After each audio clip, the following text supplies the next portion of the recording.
everyone. My name's Ellie and this is Tarini.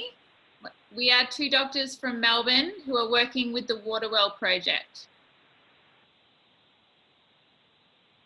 Mwaramutse mwese, izina ryanjye ni Tomiwani, ndi turi kumwe n'abadokiteri babiri tuva muri Melbourne, hanyuma tukaba tugiye kuvugana ku bintu bifatiye hamwe n'amagara yacu. The Waterwell project is a charity that runs health information sessions for new community groups who are new to Australia, and today our session will be on COVID-19. Iki kigo cyacu kijejwe gufasha abantu cyangwa se gikorera hamwe mu gufasha mu bintu bijanye n'amagara y'abantu, ariko uyu munsi cyane cyane turi burebere hamwe ku kibazo cya kino cyorezo cya corona kihari. So what is COVID-19? Ese kino cyorezo cya corona 19 bisobanura iki? So COVID-19 is the name of the disease which is caused by the SARS-CoV-2 virus. Can you please rephrase? I just missed that. So COVID-19 is the name of the disease caused by the SARS-CoV virus. Yeah. Kino cyorezo twita ngo ni corona kitegwa n'agakoko cyangwa se n'agasimba cyangwa se n'umugera bahaye iryo zina bafati kuri izo nyuguti. It's a newly discovered infectious disease which is currently spreading around the world, including in Australia. Yego, ino ngwara cyangwa se buno bwandu bwaje ni ingwara nshyashya yabayeho kuri ino si, ntabwo yari isanzwe ihari, ariko ni ingwara yagiye isakara ku isi yose na Australia irimwo. The reason we're talking about it today is because cases are currently rising in Victoria, so it's important that we all know what to do in response to this. Impamvu turimo turabivuga uyu munsi ni mu buryo bwo kugira ati ni kurebera icyo twabasha gukorera hamwe twese, cyane cyane dufatiye mu gisagara cyo muri Victoria. COVID-19 is spread through droplets, meaning it's transmitted through the saliva as you sneeze or cough. Yego, hanyuma iyi ngwara y'icyorezo cya corona 19 ni ingwara yandukira binyuze mu macyandwa se cyangwa se mu mate mu kindi kirimi, cyangwa se iyo umuntu yitsamuye cyangwa se yakoroye. Next slide. What are the symptoms of coronavirus? Ese ni ibimenyetso ibyahe bigaragara mu gihe umuntu afite icyo kibazo cya corona? Some of the common symptoms are fever, cough, sore throat, and trouble breathing. Bimwe mu bimenyetso by'iyi ndwara harimo ugukorora, kugira umuriro mwinshi, umuntu agashyuha, umuntu akababarara mu izosi mu mihogo, hamwe no kutagira umwuka ukwiye, umuntu agahumeka ariko birinze kugorana. Some people may have no symptoms at all or only have mild symptoms like a runny nose. Abantu bamwe na bamwe usanga badafite ibimenyetso bihita bigaragara vuba, ugasanga bafite ibimenyetso bikiriye bugufi cyane rwose, cyane cyane nk'ibintu byo kugira, ugasanga umuntu afite icyo twakwita ngo ni grippe nk'urugero, kugira usanga afite intuzenya ibimyira. You don't need to have all the symptoms. Even having just one symptom is enough of a reason to go and get tested.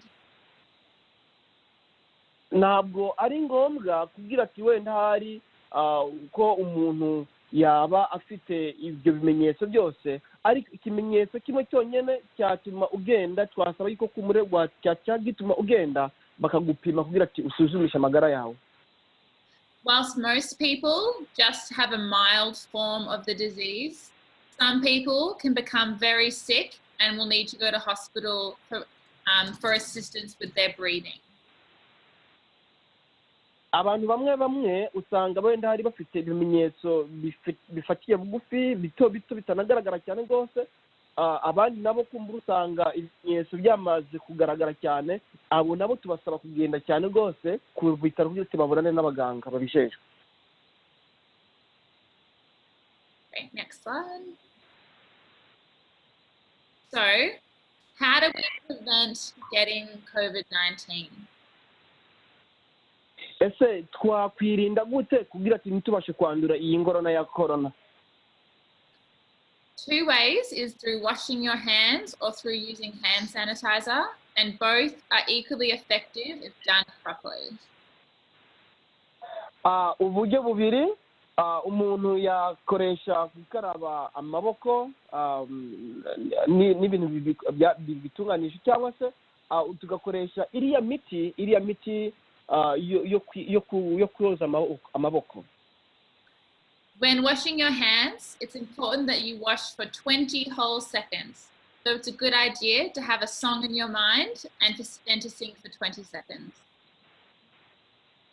Mu gihe urimo urakaraba amaboko ni byiza cyane rwose ukatekereza yuko ugomba gukoresha ikiringo cy'amasegonda 20 cyangwa se amasegonda 20 urimo urakaraba amaboko kandi uyoza neza. When washing your hands, start with the palms. Iyo urimo urakaraba amaboko utangire n'ikiganza mu kiganza. Then do the back of the hands. Hanyuma ukigenda inyuma y'intoke. In between the fingers. Hanyuma hagati na hagati hagati y'intoke. The thumbs. Hanyuma ku nkumu, izi nkumu izi zibanza. And the fingernails as well. Hanyuma no mu nzara tutahibagiwe. It is important that you wash your hands after touching surfaces or touching your face when you are out in public, as droplets of coronavirus may be lingering on surfaces. Biba ari byiza cyane rwose gukaraba amaboko mu gihe uba wikozeho, cyane cyane iyo uri mu bantu benshi, iyo uri hanze mu bantu benshi, cyangwa se iyo wakoze ahantu hariho hose, kuko iyo ndwara ishoboye kuba iri mu hantu, ishoboye gusigara ahantu hariho hose. Rero iyo wakoze ahantu runaka ni byiza gukaraba amaboko. Next slide. So Tarini is going to talk about why to wear a mask and how to put it on. Mm-hmm. So now in all of Victoria, ubugira kandi tugiye kurebera hamwe akamaro cyangwa se impamvu yo kwambara akagahomamunwa tuba twambaye, n'uburyo bakavanaho mu gihe wakambaye. Noneho impamvu hano muri Victoria kumbure barimo barasaba ko twakambara. So in all of Victoria, and also recommended in New South Wales, that everyone starts wearing a mask. Noneho byabaye itegeko hano muri Victoria cyangwa se ni muri Sydney kuyiko kumbure abantu bose bagomba kukambara byanga bikunda. You can try and get a mask with at least 3 layers and that has a filter. Ni byiza iyo uguze mask cyangwa se iyo urimo urashakisha mask yo kwambara buno buhomamunwa, ugomba kureba nkuzanye kano gahomamunwa gafite ubutambara butatu kandi gafite n'akantu kameze nk'akayungiro kaba karimo imbere, akantu kabonerana cyane. If you have a reusable mask, you need to make sure that you wash it every day in hot water.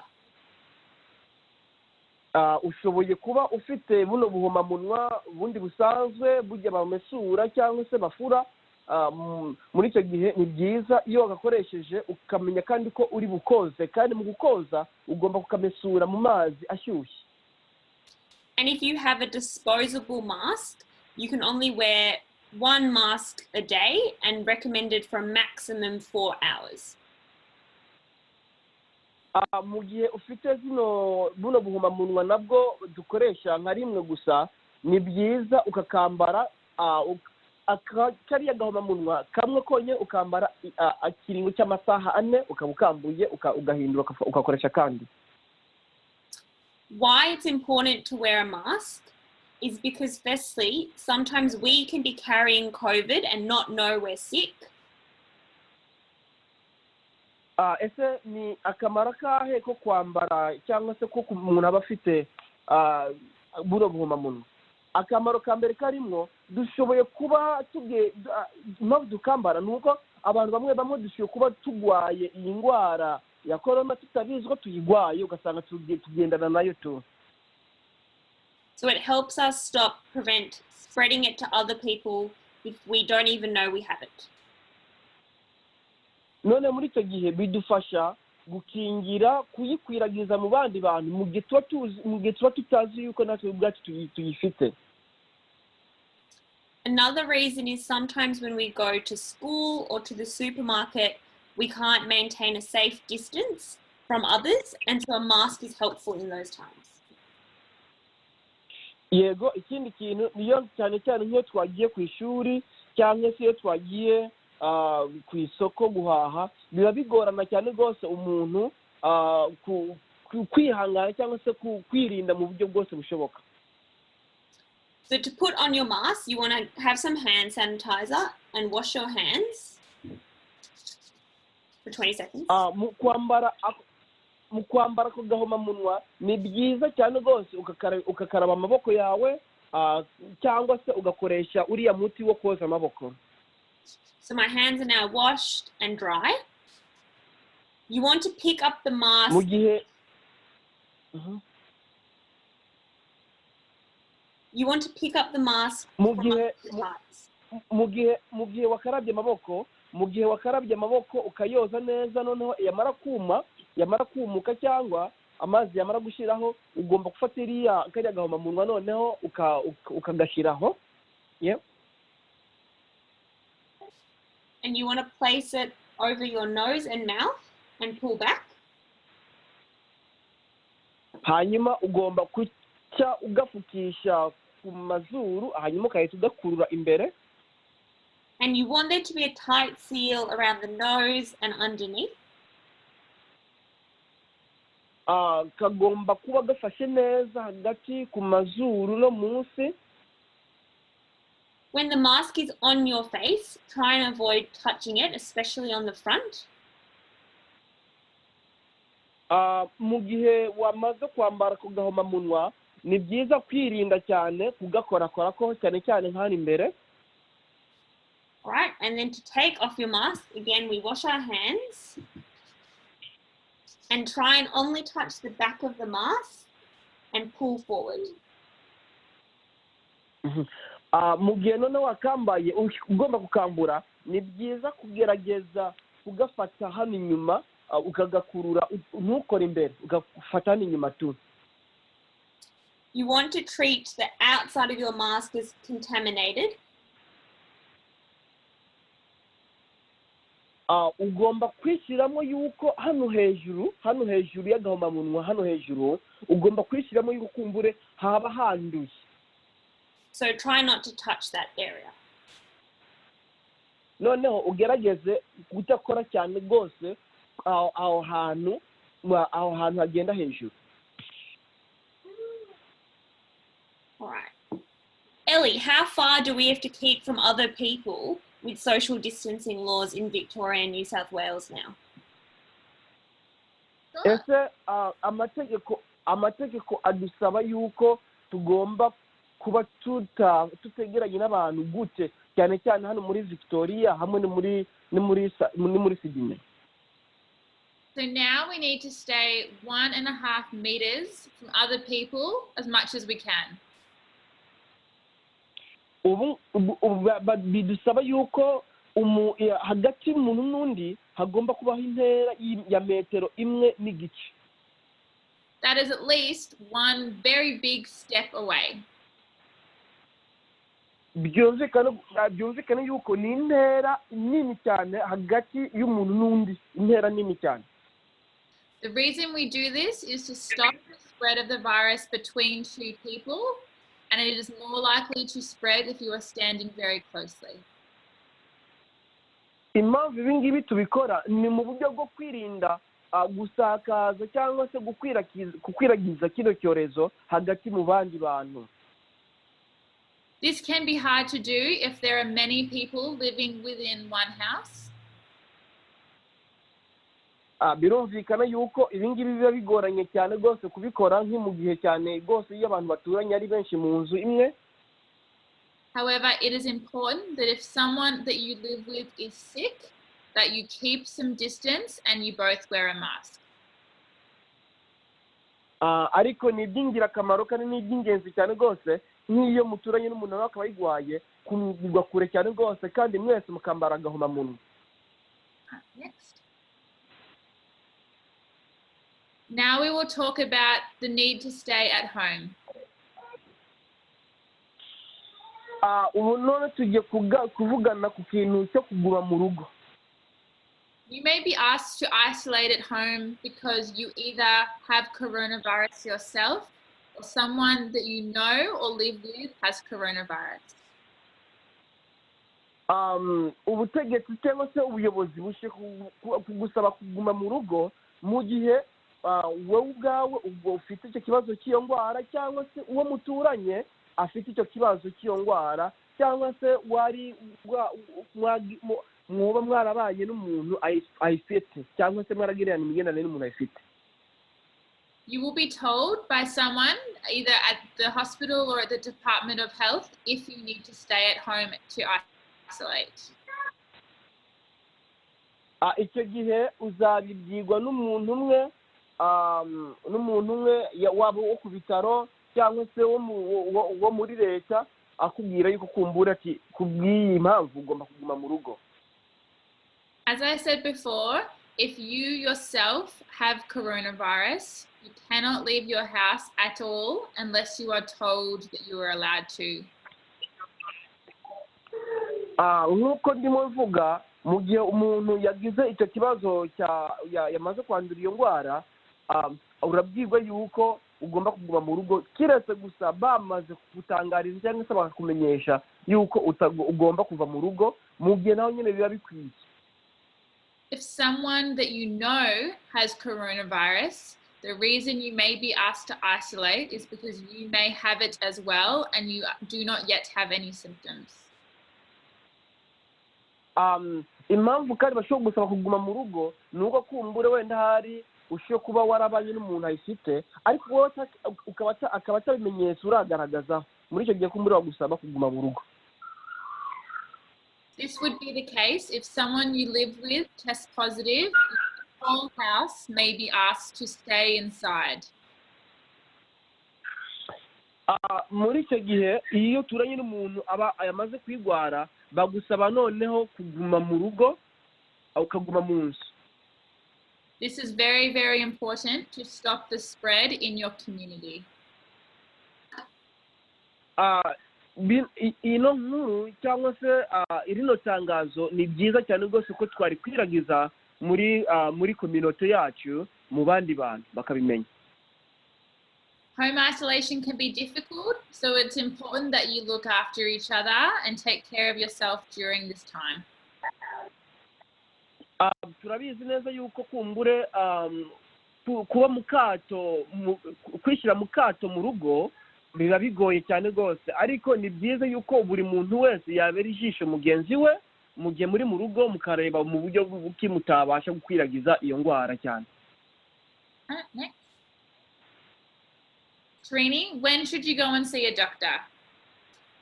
So if you have any symptoms that you think might be linked to COVID, you should go and see a doctor.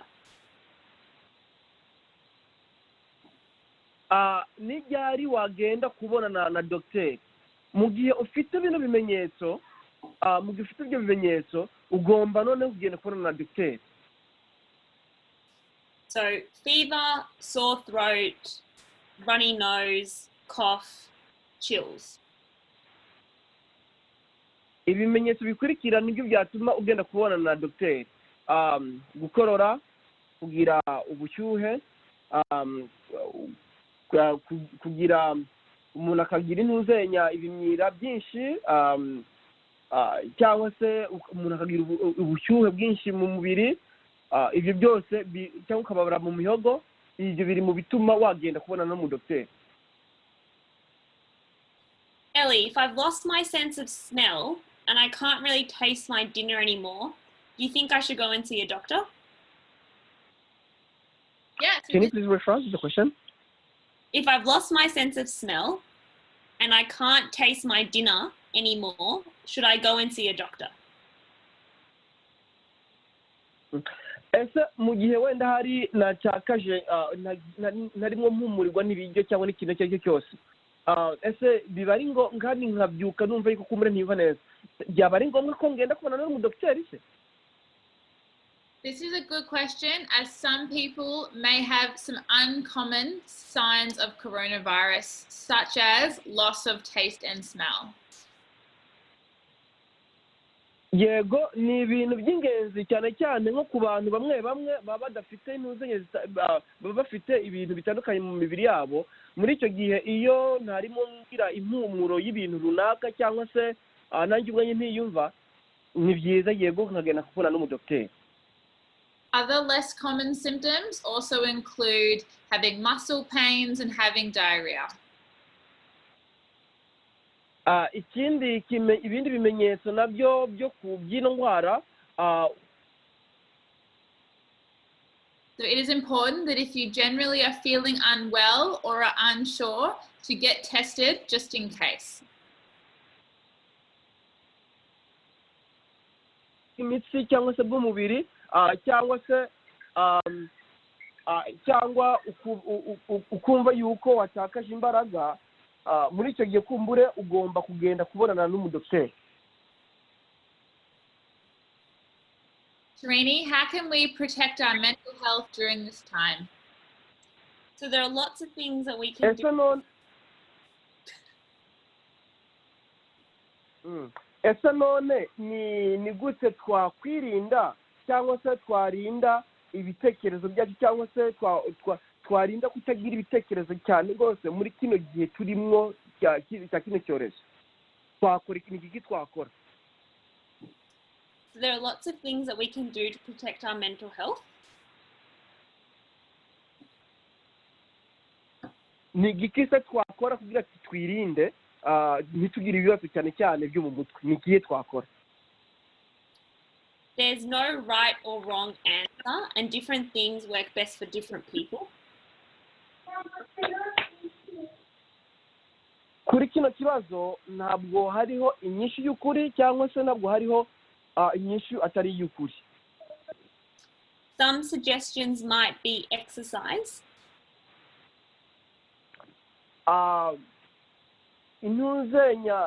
Imyanzuro imwe cyangwa se impanuro zimwe kwaba ari kugira imyitozo cyangwa se imyimenyerezo.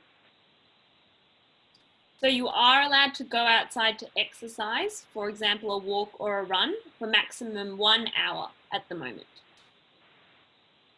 Bitewe n'itegeko ryasohotse, umuntu arekuriwe kugenda kwirukanga hanze cyangwa se mu buryo bw'ukugira imyitozo cyangwa se imyimenyerezo yo kugorora imitsi ikiringo cy'isaha imwe urimo urazenguruka ahantu, naho nyine mugabo utarenze ibirometero 5. If you do go outside, make sure you try and wear a mask, particularly if you're walking. Kandi ibuka iyo wagiye hanze y'inzu yawe ugomba kugenda wambaye agahomamunwa. And that you try and keep distance, so at least 1 meter from other people. Kandi muri icyo gihe gerageza kuba kure y'abandi bantu, y'undi muntu, hagati yawe n'undi muntu niba uri nka metero 1.5. And you can go with one other friend or family member. Ushobora kugenda muri kumwe n'umuntu umwe wo muri famiye. Another thing that is proven to improve your mental health is eating healthily. Ikindi kintu cyatuma tutagira ibibazo byo mu mutwe cyane ni kurya neza kugira imirire myiza. So try and maintain a balanced, healthy diet with enough fruits and vegetables. Kugira imbuto nyinshi, imbuto imbuto tuzi imbuto biva n'ibyamwa hamwe n'imboga z'ibyatsi. And another thing is connection. So making sure that you keep in contact with your friends and family, and that can be via phone or Skype or Zoom. Ikindi kintu umuntu yakora kugeza ngubu ni kugerageza kugumya intuzanya communication cyangwa se kugerageza kugumya imigenderanire n'abandi bantu binyuze kuri telefone cyangwa se muri bwa buryo uburyo ngurukana bumenyi bwo kuri internet mukaganira mubonana mukoresheje bwa buryo bita ngo ni Zoom.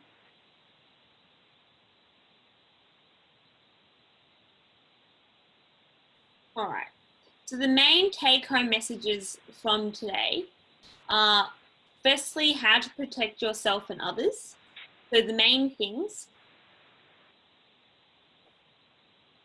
Ibintu by'ingenzi muri kino kigwa cy'uno munsi twagombye gushika cyangwa tugomba gushikaho ni mu buryo bwo kugomba wowe ubwaho kwanza kwirinda kuva kino cyorezo no kurinda ubuzima bw'abandi baturanyi cyangwa abaturage hirya no hino. So washing your hands, wearing your mask, keeping a distance from other people. Gukaraba amaboko, kwambara agahomamunwa, kugira ya ntera hagati y'umuntu n'ubundi. And if you're sick or unsure if you have COVID, you should firstly go and see your doctor.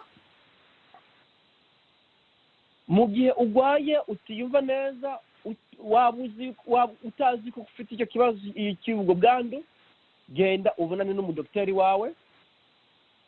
And secondly, you should stay at home to protect yourself and others around you. Ikindi nacyo cyo gukora, guma mu rugo kugira ngo urinde amagara yawe n'ay'abandi bantu. Ellie, I might just ask you some COVID questions.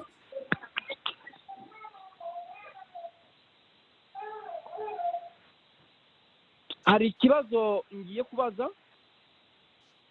So, firstly, if I catch the bus to school, can I catch COVID?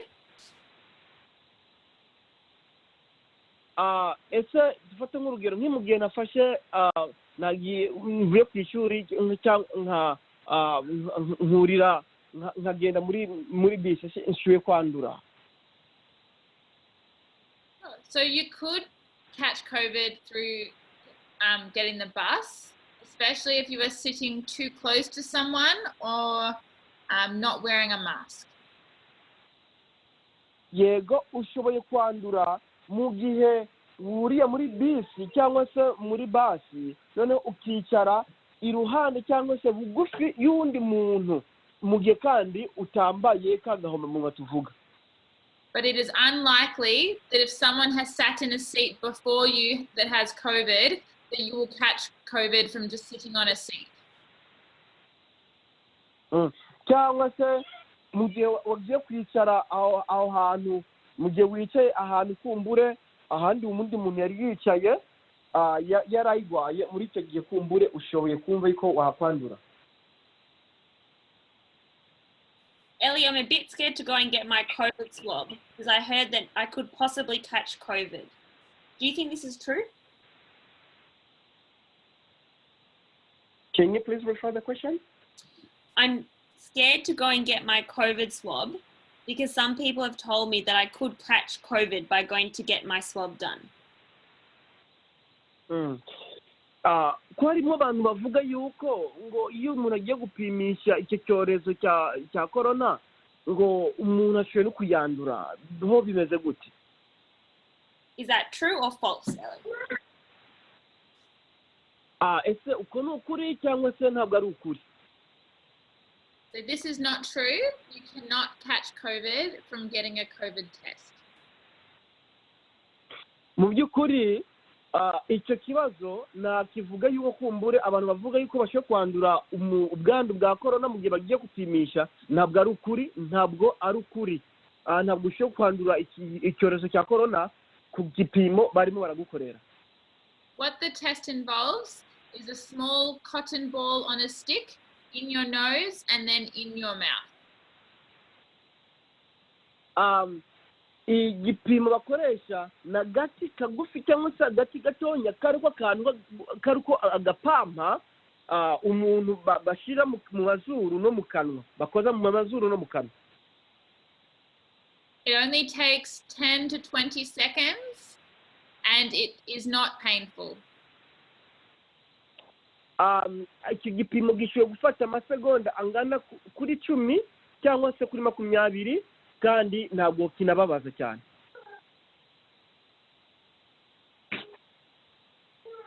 And last question, Ellie, if I live in Victoria at the moment and I really want to have a friend over, can I just have one friend over? Ese nk'urugero fata nk'urugero ikindi kibazo mba muri Victoria nshobora kugira iyindi nshuti yanjye ivuye nk'imuri mu kindi gisagara kimwe Hobart akaza kunsura. So these rules change frequently, and as of this Wednesday, no, in Victoria, you cannot have a friend over. Byumvikana yuko guhera kuri uyu wa gatatu ikiro cy'umweru nyine turiko uyu munsi turi kwa mbere guhera kuri wa gatatu nta muntu n'umwe agomba kugira umuturanyi cyangwa se inshuti ije kumusura mu rugo rwe. So during this time, it's important to regularly call your friends, FaceTime them, or find other ways to communicate. Muri kino gihe ntabwo ari byiza gutemberanira noneho icyo umuntu yakora ni kuvugana n'inshuti zawe binyuze mu buryo bwa telefone cyangwa se ubundi buryo bwose bushoboka.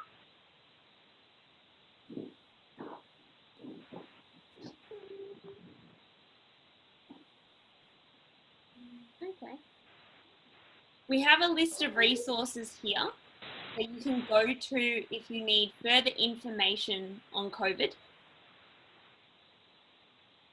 Turafite ubundi buryo cyangwa se izindi nzira cyangwa se ku mbuga ngurukanabumenyi n'ibyo tugombye kuvuga mwagenda gushakishaho information cyangwa se amakuru ajyanye na kino cyorezo.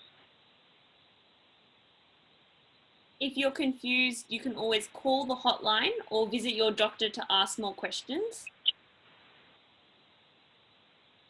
Mu gihe utatahuye neza cyangwa udatahura neza ushoboye gutelefona inomero zibijejwe cyangwa se umudokiteri wawe ukabasha kumubaza ibibazo kubijanye n'icyo cyorezo.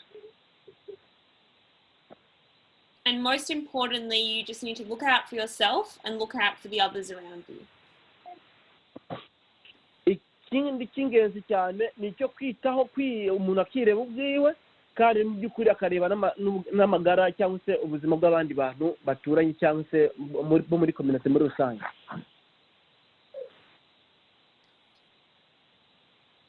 All right. Thank you everyone for joining us today. Turabashimiye cyane rwose uyu munsi kuba mwari kumwe natwe muri kino kigwa kino munsi murakoze cyane. I just add one thing. If you're in Albury-Wodonga and you need to get tested, please call your doctor at Gateway Health. They will use an interpreter and they will arrange for you to get tested if you need. Ikintu kimwe gusa nakongeraho ku bantu batuye muri Wodonga. Ku bantu batuye muri Wodonga nimba waba ushaka gupimisha icyo cyorezo cya corona watelefona ku bitaro bita ngo ni Gateway, ibitaro bya Gateway hanyuma kumbure bakareba uburyo nyabakise bagupima cyangwa se wazakoresha igipimo cya corona. You can find information on AWEC AWECC Facebook page with translated information, videos in Kinyarwanda and Swahili about current restrictions in our area. Can you please refer to the website, please? It's the Facebook page for Albury-Wodonga Ethnic Communities Council, which easier to say AWEC, AWECC. And we have many videos we're making in both Kinyarwanda and Swahili about local information here in Albury-Wodonga. Yego, ku bantu batuye hano muri muri Wodonga, hariho uburyo bwo kugenda cyangwa se bwo gushakisha amakuru yanditse cyangwa se information iri mu kirimi cy'Ikinyarwanda hamwe n'Igiswahili. Noneho ayo makuru basha kuyasanga ku rubuga ngurukanabumenyi ku murongo wa Facebook. Ugiye kuri uwo murongo, kuri ubwo buryo, ku mbuga ngurukanabumenyi bwa Facebook muri Wodonga muri Oakley, ushoboye kubona ayo makuru yanditse mu kirimi cy'Ikinyarwanda no mu Giswahili. Thank you. Murakoze cyane rwose.